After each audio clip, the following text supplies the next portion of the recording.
Loneliness does predict individuals who are going to become depressed, individuals who are going to self-harm. We know that loneliness is associated with poor health outcomes across the board. If you're lonely, you're much more likely to have stress, anxiety. These things are related to, blood pressure, heart disease. We are losing that point of connection where strangers become neighbors, where people become much more closely connected with the people around them.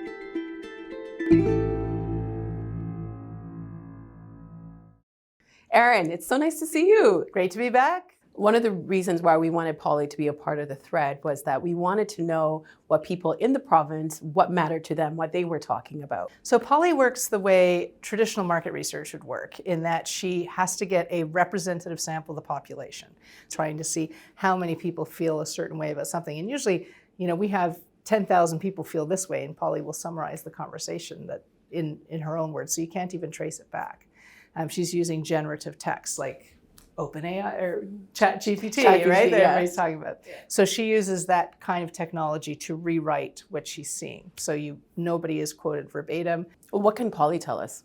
She can do what's called topic discovery. So things you didn't think to ask, because you don't have to ask the question with Polly. She's listening to conversations. So she just needs to know what to look for, a general topic, and then she brings these conversations to light. So for example, when we talked today about some aspects of loneliness and who is feeling it, we didn't have to say, are these people feeling it? Are those people feeling it? She tells us who's talking about it. So that's what's really cool, is that you don't have to have the answer before you start the study. What has Polly found out about loneliness in the province of Ontario? First of all, we looked in to see if older people are feeling lonely. And we saw a very big pushback online of older people saying, why does everybody think we're lonely? We're fine. We're doing okay. We're the resilient generation. We're doing great. But we saw a lot of parents online talking about concerns about looking for clues of loneliness in their children. And we also saw young people talking online openly about feeling lonely and feeling down and suffering from depression. Starting around adolescence is when you really see a spike in loneliness, and you see a lot of young people, especially during the pandemic, expressing loneliness sentiments and worse. Ontario is big, often cold. More people live alone than ever before. According to Stats Canada, 1 in 10 people in the province are lonely. Julie, you've been studying the topic for a decade now. I think there's always been this perception that older people are more lonely, but now we're finding out that actually younger people are feeling more lonely. Loneliness we find in self-report, the younger generation is the higher scorers. They're not having rich person-to-person interactions. So they may have 500 Facebook friends, but they've actually have never had a coffee with one of them. Or they don't have anyone to call, like in an emergency or something like that. Exactly. Or, when you ask them, who's your best friend, and they kind of draw a blank at that point. What do you attribute that shift to? Their dependency or their interactions with cellular telephone usage. But they were our lifeline at some point of the pandemic, because we had to work through the technology. I agree. We could only see people on iPads watching funerals on these tablets. It seems as if we've become really kind of like it's an old friend in a way, but it isn't. It's not. It's a two-dimensional friend. A lot of times it's very passive, like watching television, and you're not as fulfilled from the experience. It's really important to actually physically see somebody.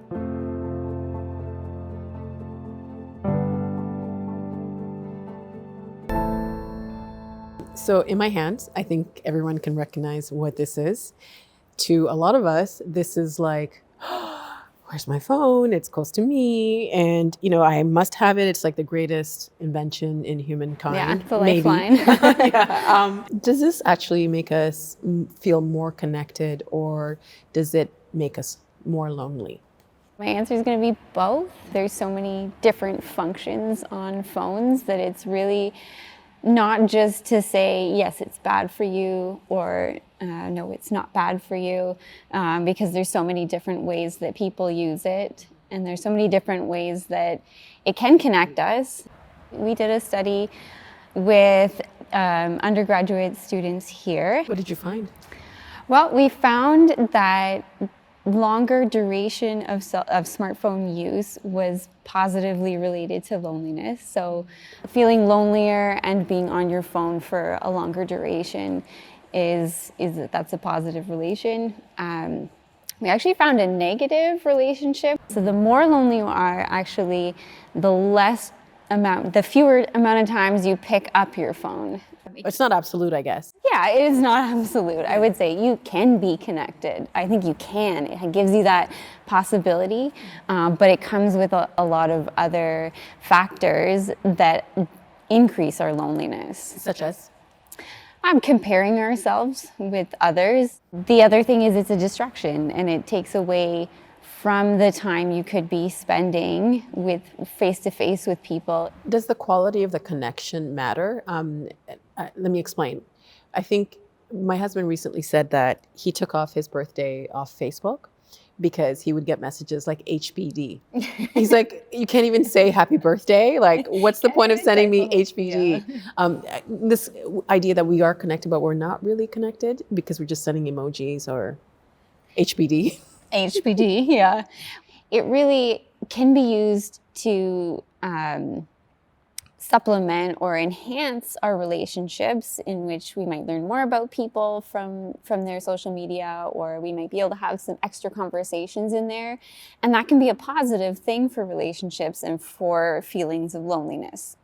But when it's a displacement, so if HBD is displacing a phone call to say happy birthday, then that is associated with more loneliness. When you were talking about the connection part of it, smartphones can be used to organize different events. And if you're new to a neighborhood, maybe like a community group can be something that helps you connect with the people, with your neighbors, right? If we can use it to enhance those in-person and deeper relationships, then it's a positive thing.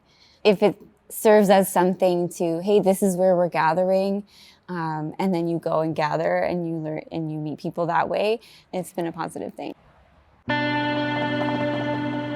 Loneliness can not be there on a Monday and then be there on a Tuesday. It can creep up on you. I think loneliness can affect a lot of people, especially in Toronto when we go through that long winter. There's nothing to do outside and we're all kind of stuck inside our own condos and our own homes. Toronto can feel like a zombie town. But then from around the corner you hear this massive sound. You hear all these feet running towards you. Exactly, you hear the bass. You hear the bass, and then suddenly you turn around and you see all these faces, these smiling faces running towards you. What is Midnight Runners? Midnight Runners is a free global running group. We just try to get from point A to point B. With sometimes 500 people running through the streets, we kind of just take over. We have captains spread throughout who are really encouraging those people. A lot of classes in Toronto are expensive. A lot of gyms are expensive. And so we say, show up. All you need to do is download an app on your phone and you can run with us. So you sign up, you get told where we're meeting, you get told how long the run is. We're living in such a digital age right now where relationships can sometimes feel like they're just through social media. So with a group like Midnight Runners, where you can meet people in person and you all have that common connection, it's such a good way to step away from the social apps and really come into a place where you're welcome. When you're running, you may be out of breath.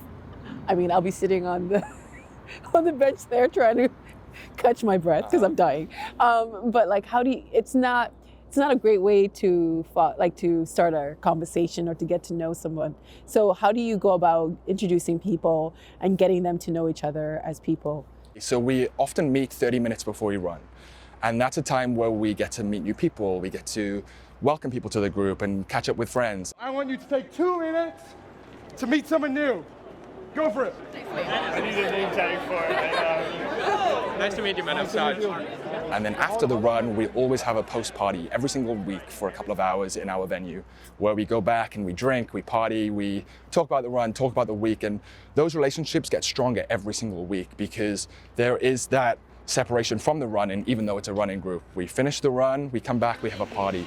A lot of people come up to me at the end of the run and say, thanks for giving me this thing to do on a Tuesday night because I don't have anything else to do. Thanks for giving me this opportunity to connect with people and to meet people. Midnight Runners, how are we feeling? And when we see these people who come in with no friends in week 1 and by week 3, they're going out for drinks with them and they're having a great time, I'm thinking, we're doing a good job. Who's running with us for the first time today? Put your hand up. Your hands up. I moved here 4 years ago. I didn't know anyone. I had no friends. I talked to people from different parts of life with different stories, with people who have different reasons for being in Toronto. And so that's why I love it so much, because Midnight Runners connects me with those people who I normally wouldn't speak to or I normally wouldn't be able to interact with because they're just not in my social circles. As cheesy as it sounds, Midnight Runners did change my life. If Midnight Runners isn't about running, then it's about community and it's about making those connections. It's such a joy at the end of each week to say like, okay, we did it, we accomplished this. It might be -10, but hey, I made a new friend. Hey, I made a new connection. This is something I will commit to for 2023. Amazing. Yeah, but if I'm at the back, you don't have to tell anybody I'm at the back. All good with us.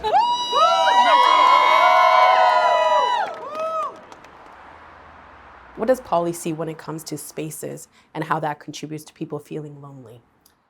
A lot of people are complaining about the spaces. Public spaces are becoming paid spaces, right? And that's a barrier. We need to invest in repair from the pandemic in a lot of places where it comes to loneliness. And I think getting the public spaces, getting people together is a key one. If you are in Toronto today, look at this. People are everywhere. During the pandemic, there was a time when we were just kind of like stuck in our homes. What role do you think cities play when we do talk about loneliness?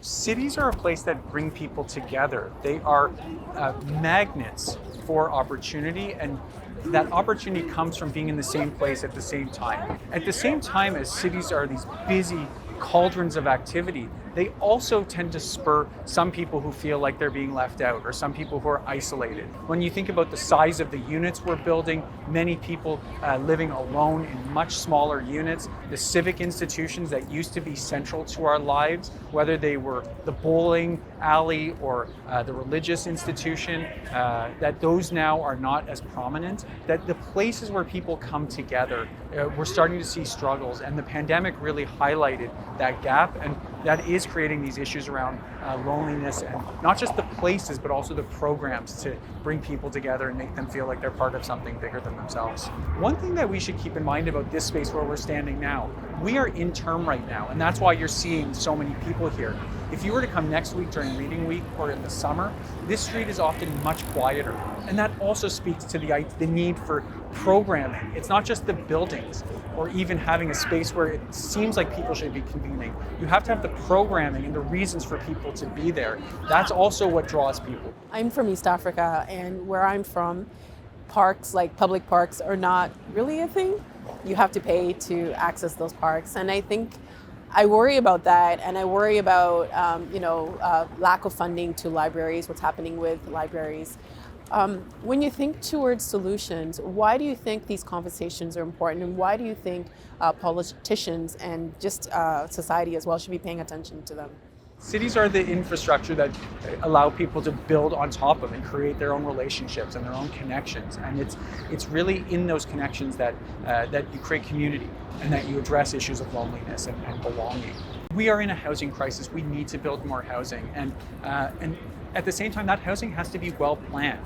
Because if it's built as fast as possible in single use types of buildings, as dense as possible without all of the accompanying services, we're going to wake up 10 or 15 years down the road and realize that we haven't built any of the social services and the social infrastructure that's so critical to a complete community.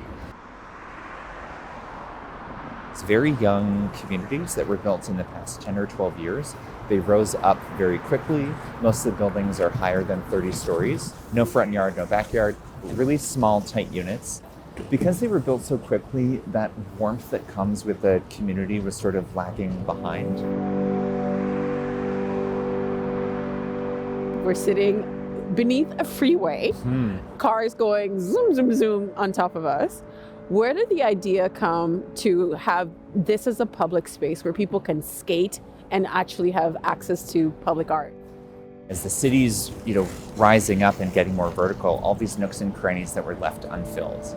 And really the idea of the Bentway came from this idea of urban possibility and imagination. Who would have thought that we would be here underneath the Gardner? Everyone hates the Gardner. Right. We complain about it. We complain about it all the time. You think of cultural amenities like galleries and theaters, there's always a barrier to get in. There's a ticket gate, there's a price tag, there's a security guard watching you, watching your friends. These are all signals that you don't belong here. Not really.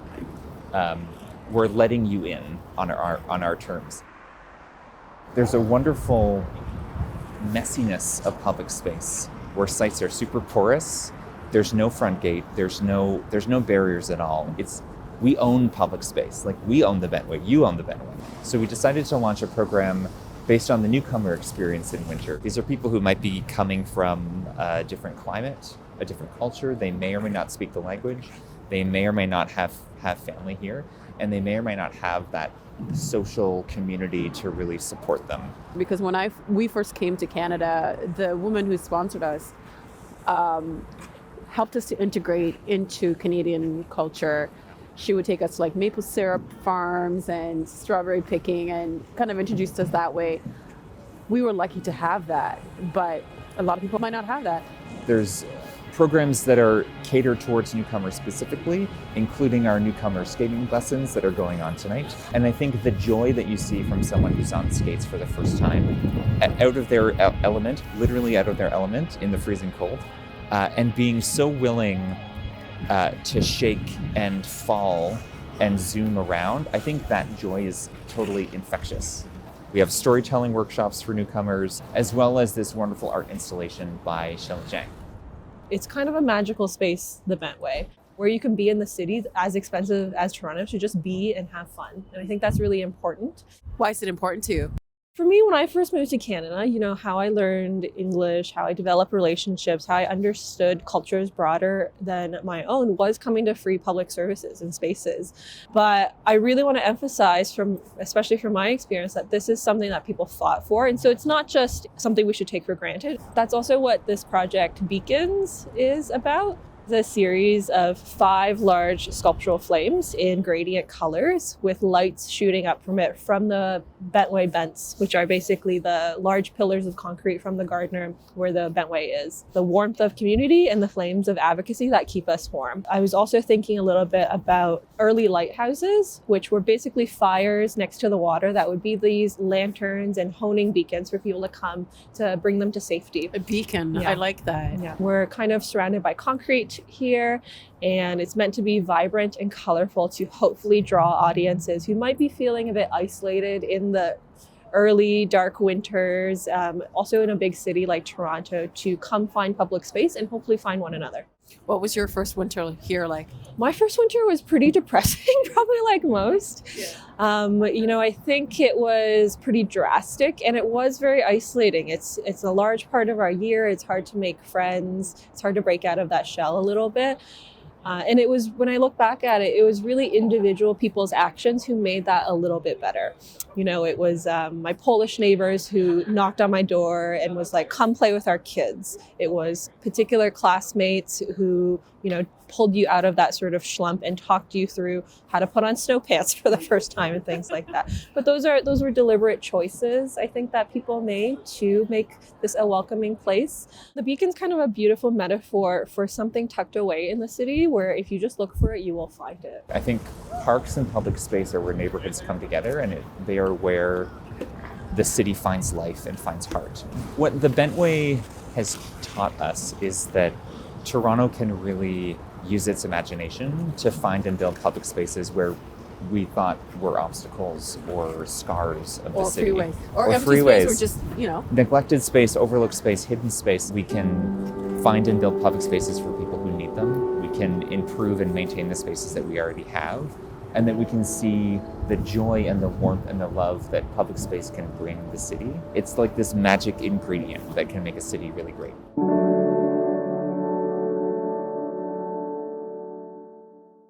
Why is this topic important to you? The major problem is that when you think of Elvis's statement about when he sings his song and says, "I'm so lonely I could die," is that loneliness does predict individuals who are going to become depressed, individuals who are going to self-harm. We find that, for example, that individuals who are higher in loneliness are more likely to engage in substance abuse. So if you're in a negative state and you want to try to evade that negative state, one way is to literally try to check yourself out of it. What we need to do is look at it at that stage and see, okay, can we mitigate the negative effects of loneliness? And so that might mean, helping individuals improve their interactions with others. In the UK, the Minister of Loneliness is actually focused on how to get elderly people interacting with each other. Was that surprising that a country like the United Kingdom would actually appoint someone to be the Minister of Loneliness? But to actually recognize that this is a problem, it's a national problem, and we are going to appoint a minister who this is their role, similar to individuals who are looking after the environment or the economy. They're actually recognizing that this affects more people than people were before acknowledging. We don't spend enough time recognizing that people have a need to interact with each other. Social prescribing, it's a way for someone who's a medical practitioner, like a doctor or a nurse, to offer someone a prescription to participate in something that could support their social well-being. It could be a dance class, a music group, it could be a prescription to go and spend some time in nature. How can loneliness impact our physical health?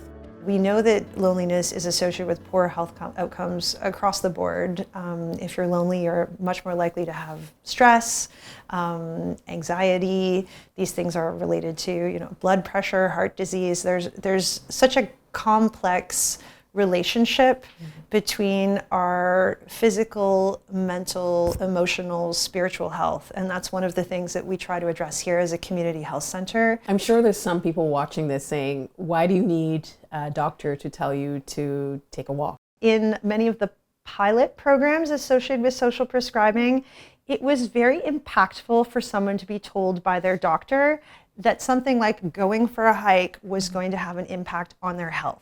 So, we all know it's good for us to get some exercise and go out in nature, but understanding that as part of your overall health and well-being and being told that by your doctor or by a nurse seems to give a little bit more impact to the recommendation. More authority? More authority. It's something that is seen as having a bit more weight, or someone who maybe was hesitant to try something, but sometimes we want a little nudge. If you're lonely and you're not feeling encouraged or enthusiastic about going out into the space, your whole life world shrinks. So you may not even be doing as much within your apartment or in your dwelling.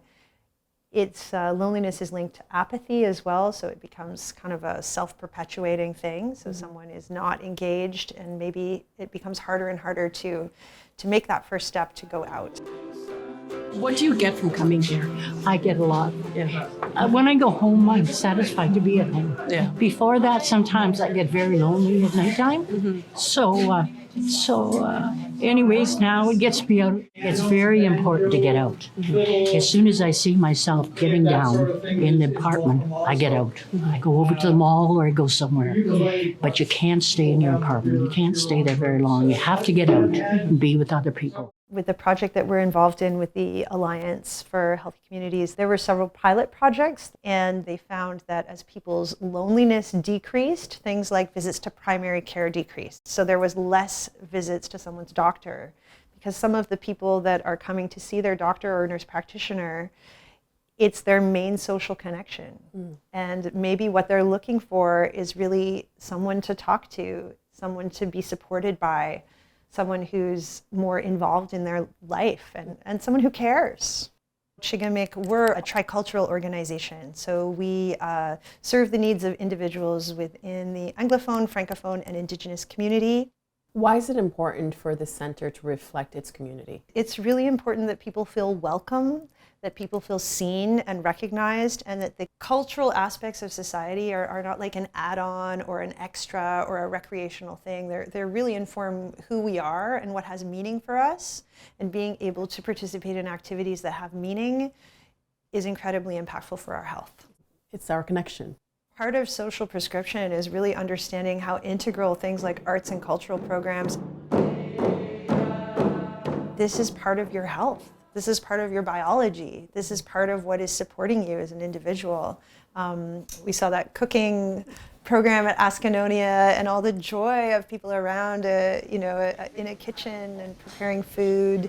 There's all the sensory aspects of that too, the smell, the taste, and then sitting down and sharing a meal together. So food is incredibly important. And it was contagious. We walked into the center, we could smell the food. Yes. We saw people on one table doing art, people cooking, in another room making music together. Yeah. And social prescription is really about looking at the individual very broadly. It's not just, I think you need this, but about understanding what is that person's interests, what kinds of things would help them to feel more connected to the community, and then mapping what exists in the community so that we're able to connect that person with things that would be meaningful for them. It's moving away from what's the matter with you to what matters to you.